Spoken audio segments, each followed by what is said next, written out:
Good morning, Dr. Smith. For today's explainer on teaching rounds, I've prepared a case that really forces us to meticulously deconstruct our clinical reasoning when it comes to severe allergic reactions. I'm going to present the admission, and then I'll defend my management decisions by basically looking under the hood at the exact cellular mechanisms driving our bedside choices. We're going to follow a highly acute patient presentation that perfectly illustrates why understanding the underlying pathophysiology is, quite literally, a matter of life and death.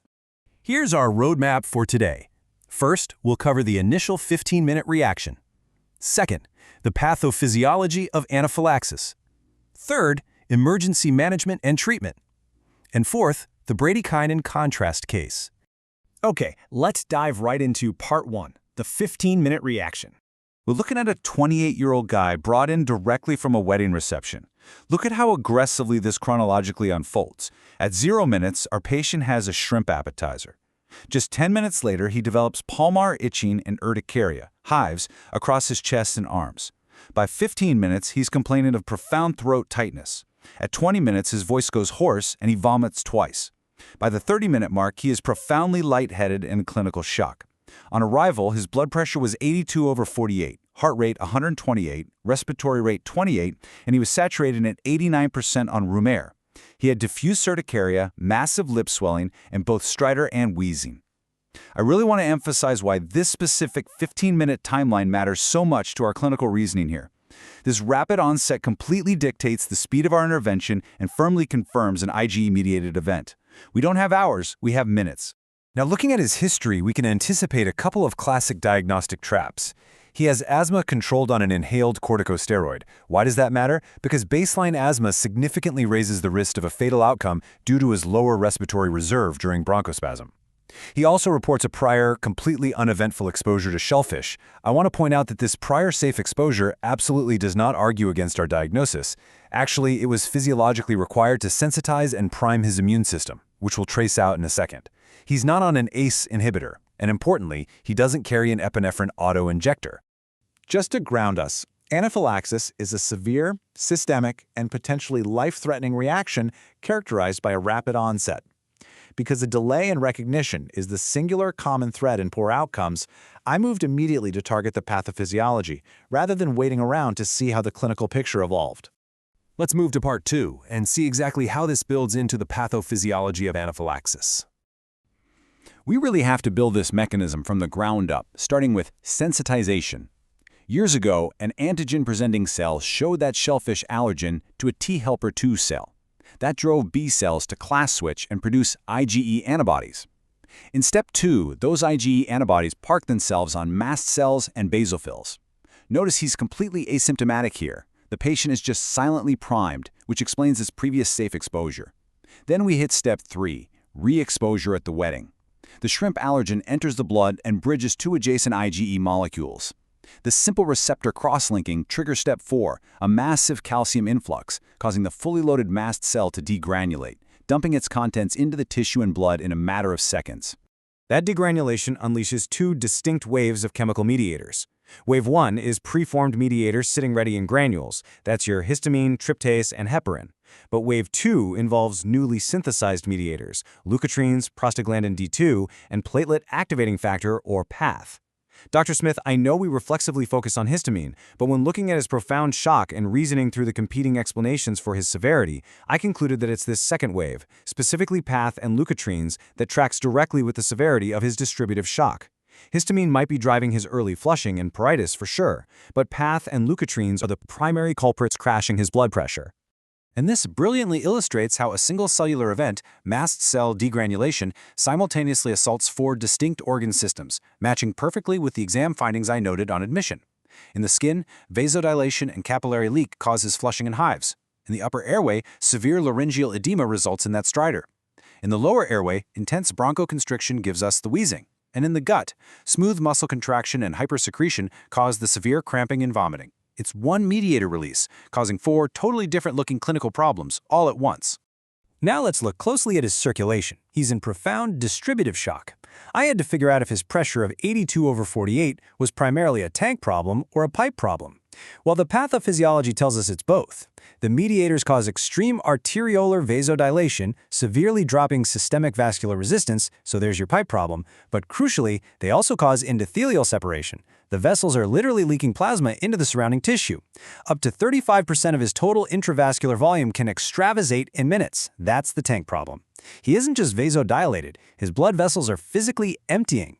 This reason assessment is exactly why his hypotension dictates we need both a potent vasoconstrictor and heavy IV fluids. All right, moving into part 3, emergency management and treatment on the ward. Anaphylaxis is a purely clinical diagnosis. There's no real-time confirmatory lab test. You act based on any one of these 3 criteria. Criterion 1 is acute skin or mucosal involvement, plus either respiratory compromise or hypotension. Criterion 2 is any 2 organ systems involved after exposure to a likely allergen. Criterion 3 is hypotension alone after a known allergen. Our patient satisfies Criterion 1 twice over. He's got hives and lip swelling, plus stridor, wheeze, and a blood pressure of 82/48. I want to be super clear that I didn't and wouldn't wait for tryptase labs to initiate treatment.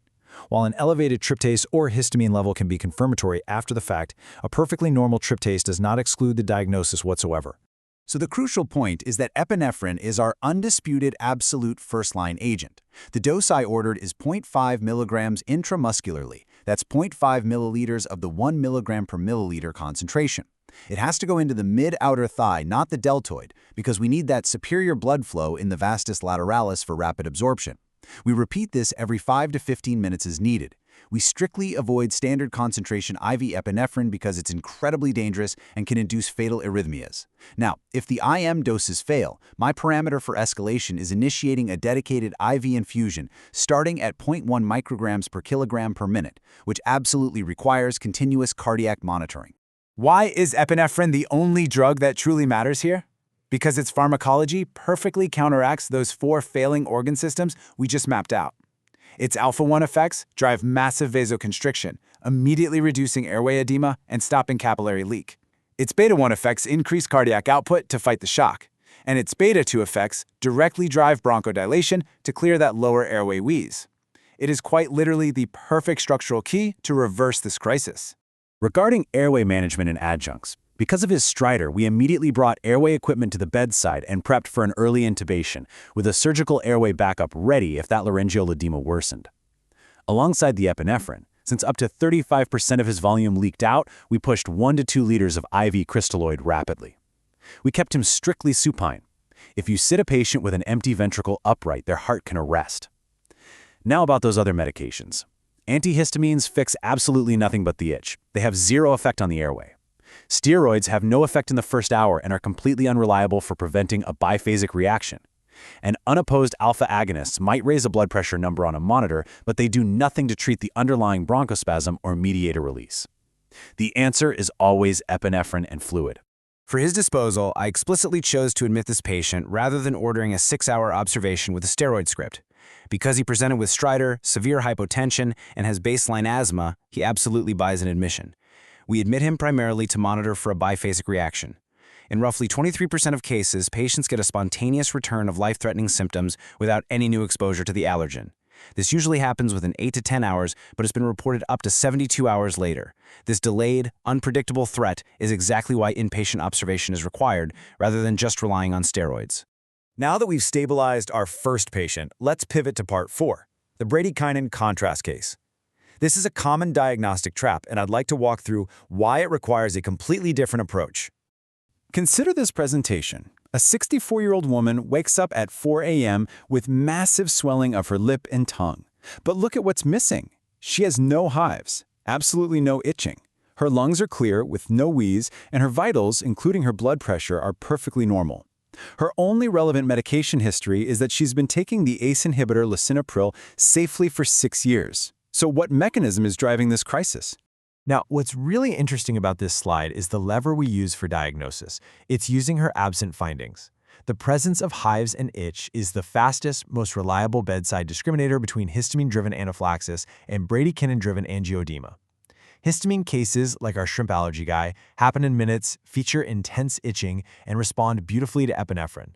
Bradykinin cases feature absolutely no hives and no itch that develop over hours, and they are completely 100% unresponsive to epinephrine, antihistamines, or steroids.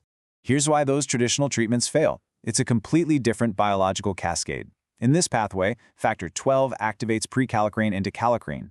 Kallikrein then cleaves high molecular weight kininogen to produce bradykinin. Normally, the body has two distinct biochemical breaks to clear this. C1 inhibitor acts from above, and ACE, angiotensin-converting enzyme, acts from below. Our patient has been on an ACE inhibitor. Even after 6 years of safe therapy, she randomly lost this lower biochemical break, and importantly, losing either the C1 inhibitor break above or the ACE break below produces the exact same presentation.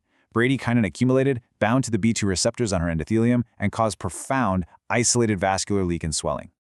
To manage this bradykinin case, we have to completely pivot our workup and treatment. I'd order C4 and C1 inhibitor levels to confirm the specific pathway breakdown. Pathway-directed treatment involves administering targeted agents like icatibant, which is a B2 receptor antagonist, or fresh frozen plasma to replace the missing kinase, rather than relying on epinephrine, which is guaranteed to fail. To wrap up the presentations, let's consolidate the most critical takeaways. 1. Up to 1 in 5 anaphylaxis patients have no skin findings, so no hives still counts. 2. Never delay treatment waiting for tryptase labs. 3. Antihistamines are never a substitute for epinephrine. 4. Never sit a crashing, vasodilated patient upright. And 5. Never discharge an anaphylaxis patient without prescribing 2 autoinjectors and establishing a written action plan. I want to leave the team with this really stark clinical pearl, and I stress this with measured gravity. When you're standing at the bedside of a patient having an allergic reaction, remember, a hoarse voice is not just a mild symptom. A hoarse voice is the larynx closing. It's the sound of an airway actively shutting down due to profound laryngeal edema, and it demands immediate, aggressive IM epinephrine and preparation for a surgical airway. I'll conclude our explainer today by asking us to reflect on this diagnostic bias. If up to 20% of patients in true anaphylactic shock present with absolutely no hives or flushing, how many life-threatening reactions are misdiagnosed or undertreated simply because we're waiting for a rash that will never appear? Understanding the exact underlying mechanisms, whether it's histamine, PAF, or bradykinin, is what elevates our clinical practice and allows us to truly save lives. And that concludes my rationale for the management of these 2 presentations, Dr. Smith. I'm happy to take any questions.